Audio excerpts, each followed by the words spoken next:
ના ભાર જરાય ભણતર બિલકુલ સહેલું, ચાલો અક્ષરોની સાથે ઝટપટ રમીએ ભણીએ. ઝટપટ રમવું ભણવું એટલે સરકારની 2022 થી 27 દરમિયાન એક નવી યોજના મૂકવામાં આવી, જેનું નામ છે ઉલ્લાસ. ઉલ્લાસ એટલે નવ ભારત સાક્ષરતા કાર્યક્રમ. એટલે શું? સમાજમાં સૌના માટે આજીવન શિક્ષણની સમજ. વધારે કેવું હોય તો નિરક્ષર જે લોકો હોય, એટલે કે 15 વર્ષથી વધુના હોય, જેને પાયાનું જ્ઞાન ન હોય, સાક્ષરતા ન હોય ને સંખ્યાત્મક બાબતની ખબર ન હોય, એવા લોકોને નિરક્ષરના જૂથમાં વહેંચવામાં આવે છે. બસ આવો આપણે સૌ સાથે મળીને શિક્ષિત સશક્ત રાષ્ટ્રનું નિર્માણ કરીએ. આની માટે શું કરવું જોઈએ?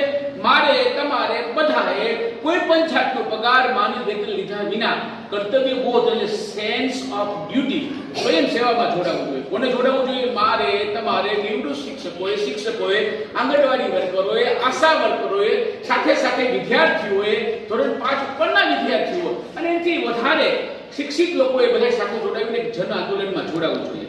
આનાથી વધારે 5 પાયાની કૌશલ્યતા બહુ શ્રેષ્ઠ છે અને એ સાક્ષરતાના મુખ્ય વાત છે. એમાં 5 ભાગ મુખ્ય છે. એમાંનો પહેલો ભાગ પાયાની સાક્ષરતાઓનું સંખ્યાત્મક જ્ઞાન ખૂબ જરૂરી છે. સંખ્યા, વાંચન, લેખન, ગણન.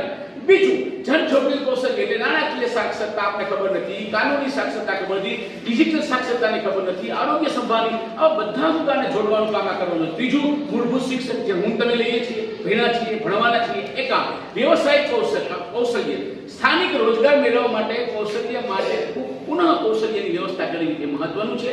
અને છેલ્લું કામ છે નિરંતર શિક્ષણ. એટલે શું?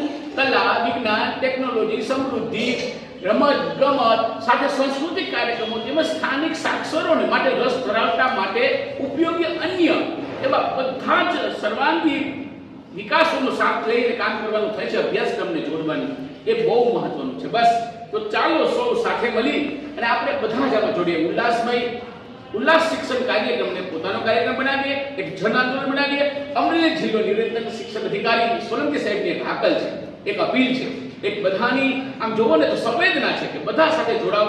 આ જિલ્લામાં, આ ભારતમાં, આ દેશમાં, રાજ્યમાં કોઈ એવું ન બને જેને વાંચતા લખતા ગણતા ન આવડે. બસ ઉલ્લાસ આપણો નામ છે. નવ ભારત સાક્ષરતા કાર્યક્રમમાં બધાને જોડાવા એક અપીલ છે.